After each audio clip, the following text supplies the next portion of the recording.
Hello from Gamescom, my name is Maya Georgeeva and we are discussing Arena of Fate. So what were your goals heading into this game?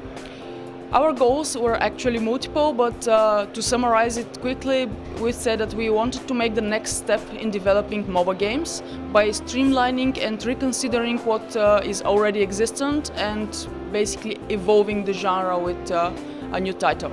So talk a little about how you're pushing that genre forward. We are reconsidering a lot of the things that the combination of systems that actually make up these enticing games, and we are changing a lot of systems, like hitting on different basically aspects, like for example simplifying some things like the item system, but more uniquely and more obviously we differ by putting a time limit to the session, which serves two purposes.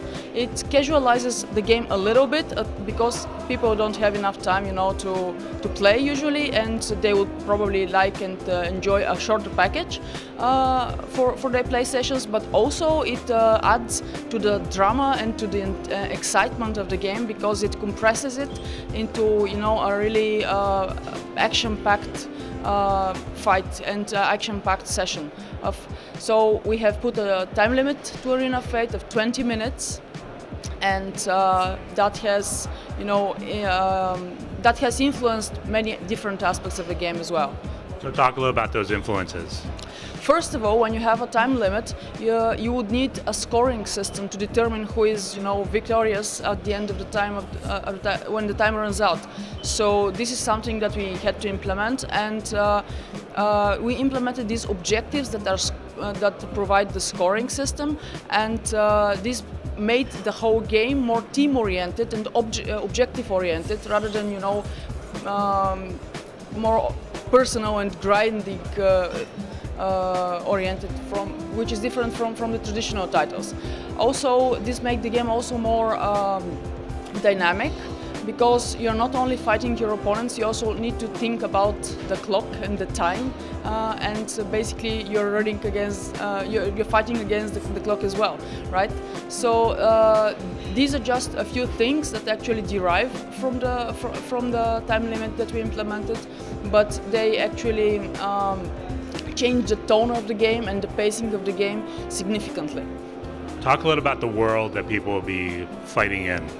So it's an eclectic world, let's say, because we are driving inspiration from history and fiction and many different sources, basically. And we have iconic heroes like the likes of Cleopatra and Sherlock Holmes, Red Riding Hood, and from different parts of the world, and also, as I said, from fiction and from history and from reality. All of these collide in this arena that is hosting this dynamic celebrity deathmatch of sorts, and it's really interesting to see how players actually respond really fondly to these well-known characters that matter to them more than probably a contrived character that we would put otherwise. So pick a couple of characters and give us an idea of how they would fight. So, for example, I would probably use Sherlock Holmes as a good example of how we actually research our characters and try to stay true to their origin. For example, Sherlock Holmes has these mechanics that being a famous detective, he gathers clues on the map whenever there is a murder, basically. But whenever there is a killing, he actually gathers clues and he can use them to sentence his enemies by putting them in jail, which is his ultimate. So this is just a fun way of implementing his characteristics from his story to the mechanic of the actual hero and his usefulness on the map. What about Cleopatra? Cleopatra we actually used we took some liberties to how we presented her character, and we actually treated her into a Stargate-inspired, theme. So she has a little bit of a nanotechnology and space sci-fi-ish vibe to her as well. So she has this scarab, which is of course Egyptian symbol, but she uses it, to suppress the damage of her enemies. and yeah.